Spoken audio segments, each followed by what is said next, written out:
Good evening, I'm Bo Williams, and welcome to the 7. Let's get a look at the big 7 stories right now, and topping the list, no doubt about it, hot weather at a time when we could really use a cool down because, as you know, it's high school football season. Matter of fact, on the field or in the stands, lots of people, matter of fact, outside tonight braving these temperatures. That includes WAT6 on your side sports, Casey K. She's out there with all the fans and the players. She's in Alcoa getting ready for our game of the week. So, Casey, how does it feel out there right now? We'll give you $500 sponsored by... Hey, Bo, thanks. It's definitely cooled off. Now, right now, it's 7 o'clock. This would have been the original kickoff time for Bearden taking on Alcoa and a lot of other games that have now been delayed either to 7:30 or 8 o'clock. Now, we got this trusty little temperature gun back out. Earlier when we used it, it was right at 132.5. That was right after you guys came to me in that 5 o'clock newscast, and that was the highest that we've seen. Now we're going to try it out again on the field. Right now, we are at 102.0. That's 30 degrees. Oh, now it just went down to 100.5. We are going down by the minute out here. Turf is feeling good, feeling a lot better out here in the field. Now, some of the precautions that Alcoa has taken for their players. They have a nice little porta-cool out here. The fan is coming off. Felt real nice to sit in front of that. They've got water out for their fans. They got water jugs, nice and cool. I tried it out myself. That is cool water to keep them hydrated out in the stands. They also have a cooling tub for their fans, or not for their fans, for their players. I'm sure the fans would love to be in the cooling tub too as well. They got that for the players. Hope no fans try to jump over the fence and take a little dip themselves. That's what we got going on here out here in Alcoa. Let's do one more check with the radar gun, see if we've gone down any more. Oh, we've gone up a little bit, 103. Still a lot cooler than what we saw before, and I expect that it's going to go down a little bit more before we kick off at game time. I'm going to send it back to you guys in the studio. All right, Casey, thank you. You take care of yourself as well. Stay hydrated out there. We'll see you tonight on Friday Frenzy. Highlights for you tonight coming up at 11:14.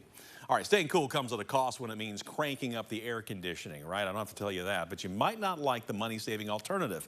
It's one we've been hearing all summer from KUB, but that doesn't make it any more pleasant. Their recommendation, set your thermostat on 78. Turn on a fan, keep the doors closed.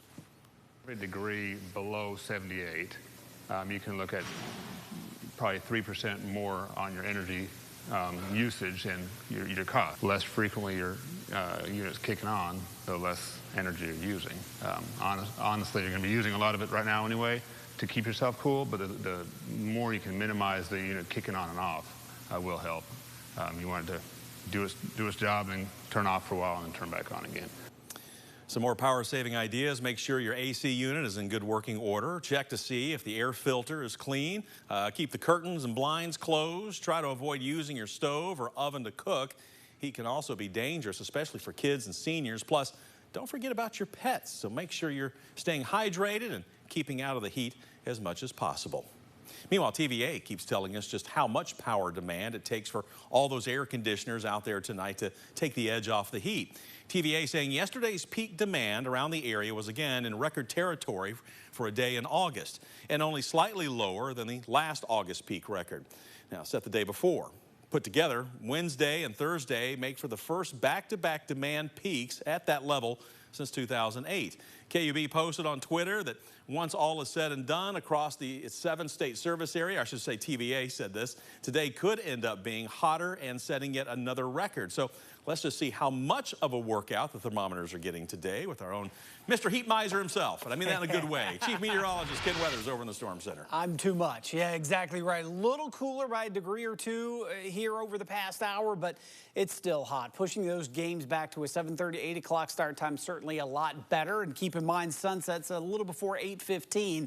So that's good as well. You don't have that direct sunlight on the kids or the field once we get these games going. We're still 92 now, 94 in Alcoa, 93 in Loudon, a little better, 86 Fairfield Glade, and 88 in Kingston. Heat index values have come down a little bit.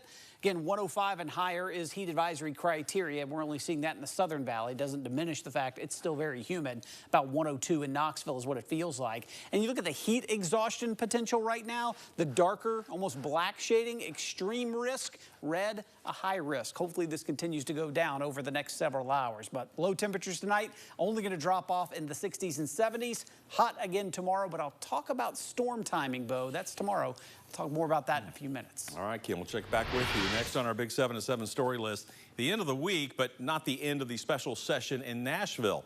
Lawmakers will be back in action on Monday, but our state capitol newsroom reporter, Chris O'Brien, tweeting tonight, quote, if anyone is hoping to be out of the special session by Monday, don't hold your breath.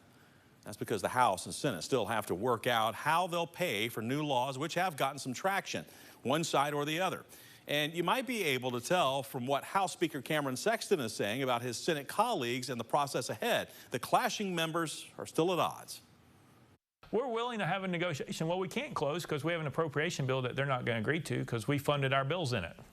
So at first, they're going to have to either accept our appropriation amendment, which means they accept funding those bills, which means they would have to pass those bills, or they're going to have to disagree and reject it, and then we're going to have to go to conference. So we're not going to finish up on Monday because we're going to have to go to conference over some of these bills, and then we'll see what we say. Meanwhile, State Representative Lowell Russell from Von Orr apologizing to people who he ordered out of Tuesday's Civil Justice Subcommittee hearing, at least the ones who he says, quote, were not participating in the loud disruptive behavior. Representative Russell saying it was unfortunate the noise level got so high and pointing out that people were able to see and hear the event from the hallway. You may remember a Davidson County judge later blocked the new rules lawmakers had adopted banning signs from the session. That decision will be up for a hearing Monday morning. Representative Russell also tweeting this afternoon, quote, let me be clear that each person in attendance on Tuesday matters and a safer Tennessee matters. Our next Big 7 story for you tonight, a Knoxville minister keeping his eye on the special session. The session's public safety topic close to his heart. His church was the site of a deadly shooting. This was back in 2008. On July 27th of that year, a Sunday, a man with a gun walked into the sanctuary at Tennessee Valley Unitarian Universalist Church on Kingston Pike, opening fire during a children's play, killing 2 people and injuring 8 others. Reverend Chris Bice has been following the debate in Nashville all along the way, speaking with family members of those affected by the Covenant School shooting. He's also been talking to your lawmakers about gun laws. Bice says he has made it his mission in the years since the shooting to keep up this sort of advocacy. Since I've lived in Knoxville, there's been a shooting in my church. There's been a shooting in my daughter's high school. There's been a shooting in my son's high school. There's shooting at the mall where we shop. There's, you know, I'm doing those from memory. We still need to work together to make our communities safe for our children. We need our city councils and our county councils and our state government to work together to create a state where our children are safe. State leaders will resume with the special session, as we mentioned, on Monday. Of course, we'll make sure to follow the progress as the session continues. Well, a big drug bust makes the next slot in our Big 7 story list for you tonight. And check out some of these pictures of what Loudoun County deputies found when they stopped a car. This was along I-75. Approximately 11,000 pressed fentanyl pills were found in the car with a street value of $275,000. Late Sunday night, we're told deputies stopped the car for a simple traffic violation. The 4 people in that car were arrested and faced several drug charges. Plus, we're told one of them was found with an extra 80 pressed fentanyl pills and 1 ounce of fentanyl powder when she entered the Loudoun County Detention Center.